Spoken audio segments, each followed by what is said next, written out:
So feeling that squeeze, the pressure of this fast-paced world, that constant on feeling. Oh, absolutely. It's pretty much the default these days, wouldn't you say? Yeah, it really feels like it. But what if there was a way to find some real calm, like genuine relief, but in literally just 60 seconds? It's definitely possible. And that's what we're going to dive deep into today, this concept we're calling the 60-second reset. Right. It's a surprisingly simple, kind of powerful tool, actually, for finding that little pocket of peace when things get chaotic. Exactly. And we're not talking some huge time-consuming thing here. No silent retreats needed. This is about using just 1 minute, a single minute, to really shift how you're feeling. So our goal for this deep dive is to explore that. What is a 60-second reset? Yeah, how does it work? How does it tap into our body's own relaxation systems? And, how can you actually do it? Plus, where does it fit in the bigger picture of stress management? And we should touch on that mind-body connection too, right? Because that's fundamental to understanding all of this. Totally key. Okay. Because stress isn't just up in your head, is it? Not at all. We often think of it mentally, but it shows up physically, very real ways. Tense shoulders, maybe a tight jaw. Oh yeah, I know that one. Or even your heart racing, breathing changes. It's physical. It really is. It has this tangible impact. And that's where understanding your autonomic nervous system really helps. Yep. It's the part running things behind the scenes, the involuntary stuff. And it has these two main branches that are crucial for how we experience stress. Okay, let's unpack that a bit. First up is the sympathetic nervous system. That's the fight or flight everyone talks about. That's the one. Spot on. When your brain senses any kind of threat, could be a work deadline, could be, social anxiety, the sympathetic system just kicks into gear. Right. And that triggers all sorts of things. Heart beats faster, breathing gets quicker, muscles tense up. Your body's basically prepping to fight or run. Okay, the body's alarm system. Yeah. And then there's the opposite system. Exactly. That's the parasympathetic nervous system, often called rest and digest. Rest and digest. I like that. Its job is basically to calm everything back down, counteract the sympathetic effects. It slows the heart rate, deepens breathing, lets the muscles relax, promotes calm and recovery. So it's like the body's built-in brake pedal for stress. Yeah, that's a good way to put it. And what's really interesting is that a lot of effective stress techniques, they work by deliberately activating this parasympathetic side. Okay, which leads us to the vagus nerve. I've heard that term pop up more recently. What's its role here? The vagus nerve. It's a huge player in the parasympathetic system. Think of it like a superhighway for communication, connecting your brain to many of your major organs. A highway, okay. Yeah, and when you stimulate it, even gently, it encourages the release of calming neurotransmitters like acetylcholine, which basically tells your body, hey, it's safe, you can relax now. It helps dial down that stress response. So stimulating it signals calm. Right, and you can almost think of it like a muscle. The more you sort of gently exercise it with these quick, calming practices, the better it gets at helping you down-regulate stress over time. Interesting. So it's not just about the immediate feeling, it's about, gradually rewiring your nervous system to be more resilient. Okay, wow. So understanding that connection, mind, body, nervous system, vagus nerve, that gives us the why behind this seemingly simple idea, the 60-second reset. Exactly. So let's get specific then. What exactly is a 60-second reset? Well, in simple terms, it's just a short, deliberate moment. You carve out 60 seconds to do something intentional that promotes calm. Like what kind of thing? Could be focusing your breath, maybe grounding yourself with your senses, or even a quick physical release. Think of it like a microdose of mindfulness. A microdose of mindfulness. I like that framing. Less intimidating. Or like a pocket-sized tool you can whip out anytime, anywhere, just to bring yourself back to center. But why just 60 seconds? Is that really enough to make a difference? Well, its power really lies in how simple and accessible it is. That's the key. Okay. You don't need a quiet room or special gear or loads of time. You can literally do these resets wherever you are. And that speed, that immediacy, it's crucial. Why crucial? Because it lets you step in early, you can catch that stress as it's rising, interrupt the escalation before it gets overwhelming, and get that quick hit of relief. That makes total sense. It's like nip it in the butt. I actually heard a great analogy for this. Someone called it mental hydration. Does that ring a bell? Yes. That's from James Chen, a wellness expert. It's a fantastic analogy. Tell us about it. He basically says, just like we need little sips of water all day to stay physically hydrated. Right.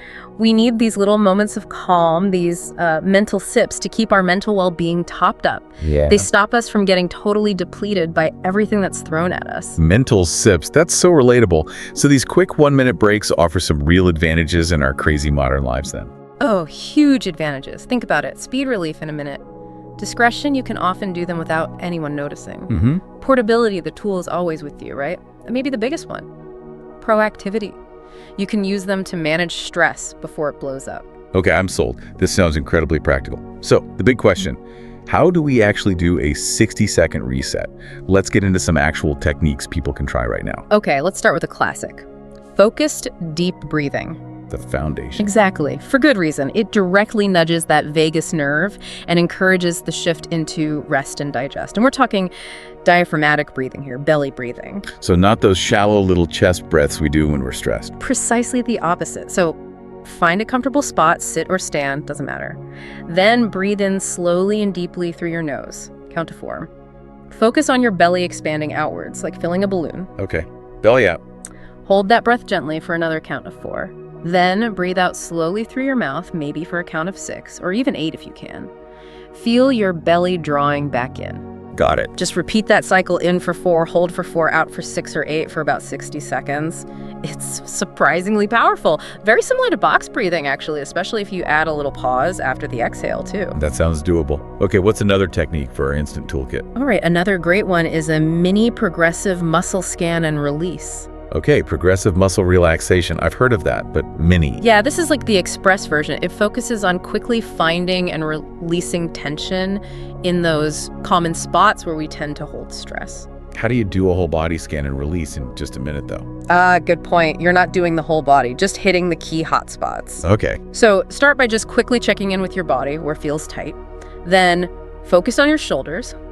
Shrug them right up towards your ears. Tense them for maybe 5 seconds, and then just drop them. Let all that tension go. Then, maybe your jaw, clench it gently, 5 seconds, then consciously relax it. Feel the difference. And finally, maybe make fists. Clench them tight, 5 seconds, then release. And just finish with a nice, slow, deep breath. It's a quick way to become aware of and let go of some of that immediate physical tension. Okay, so that tackles the physical side. What about something more for, like, getting out of your head, bringing you back to the present? For that, sensory grounding is fantastic. This comes straight from mindfulness principles. Okay. It works by anchoring you in the present moment through deliberately engaging your senses. It's interesting, actually, focusing on your senses often helps bypass those anxious thought loops. Oh, so? It just pulls your attention outwards away from the internal chatter. Over time, doing this can even help strengthen neural pathways for present moment awareness rather than worry. So how do we do sensory grounding quickly in 60 seconds? Super simple, just pause. Wherever you are, look around, and mentally or quietly, name maybe 3 things you can see. Could be anything. A plant, the color blue, the texture of the wall. Then shift your focus. What can you hear? Name 2 distinct sounds, a clock ticking, maybe traffic outside. Okay, see 3, hear 2. And finally, notice one thing you can feel physically. Your feet on the ground, the fabric of your shirt, the chair supporting you. Feel 1. Got it. Then just take a nice, calming breath. It very quickly shifts your focus from inside your head to the outside world. Brings you right here, right now. See 3, hear 2, feel 1. I can remember that. These all sound really accessible, things you could do almost anywhere. Exactly. But you mentioned earlier, even though they offer instant relief, practice still matters. Why is that? Yeah, that's important. Yeah. While the reset itself gives you that immediate benefit, doing it regularly, consistently, that's what builds your long-term resilience. How does that work? Well, think of it like any skill. Playing an instrument, learning a language. The more you practice, the better you get, right? And the easier it is to access that skill when you need it. With these resets, consistent practice is basically training your nervous system. Training it? Yeah, training it to shift into that calm parasympathetic state more readily, more efficiently. It's related to neuroplasticity. Your brain actually adapts and strengthens those calming pathways. So practice makes the calm response easier to trigger when stress hits. Makes sense. Now, this 60-second reset sounds amazing, a really valuable tool, but Is it the only tool we need? Oh, definitely not. It's a fantastic first responder, great for immediate relief and a perfect entry point. But it's usually most effective when it's part of a bigger picture, a more holistic approach to managing stress. Okay, so what else is in that bigger picture? What are some of those deeper dives for more lasting well-being?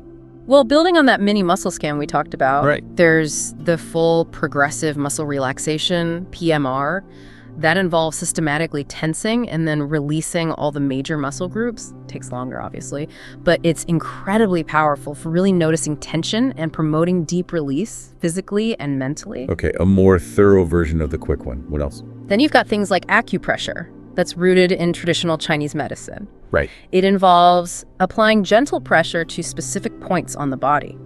The idea is to help relieve symptoms, including anxiety, by stimulating what they call energy flow along meridians. Fascinating. That's quite different from the other techniques. It is. And then there are somatic approaches. These therapies work on the idea that our past experiences, chronic stress, they can get stored in the body as physical tension. Stored in the body. Yeah, held patterns. Somatic work focuses on becoming aware of these patterns and helping the body release them. It fosters a deeper mind-body reconnection. It can often get at the emotional roots of tension in a way that's different from just focusing on the physical sensation, like in PMR. So going beyond just the muscle tightness to maybe why it's there in the first place. Precisely. And then looking at more modern approaches, there's technology like neurofeedback therapy. Neurofeedback. Yeah, it's non-invasive. It uses EEG to monitor your brainwaves in real time. Yeah. And basically helps you learn to self-regulate your brain activity. It can be really effective for managing stress and anxiety responses long term. Wow. So there's quite a range, isn't there? From these super quick resets for the heat of the moment, all the way to these more involved therapies for deeper work. Absolutely. And often the best approach is personal. It might involve combining some of these immediate tools with some of the longer-term strategies to create a plan that really works for you, addressing stress on different levels. So wrapping things up, this 60-second reset, it's not just some gimmick.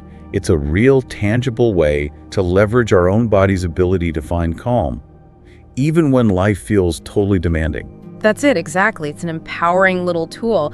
And when you combine it with understanding that mind-body link and you actually practice these brief pauses consistently, you really can build lasting resilience against stress and anxiety. This has been so insightful and really practical too. I think for me, the big takeaway is just how much power we have, even in 1 minute, that it can be a real act of self-care. It absolutely can. So what's the invitation for everyone listening today? Well, we'd really encourage you, try one of these resets. Whichever one sounded best to you. The breathing, the muscle scan, the grounding. Pick one. Okay. And just commit to trying it once a day for the next week. See what happens. Notice how you feel, even just for a few moments afterwards. Yeah, definitely give it a go. And maybe think about this. What could change if you started deliberately sprinkling these little mental hydration breaks throughout your day? How might that reshape your whole experience of stress? Something to consider.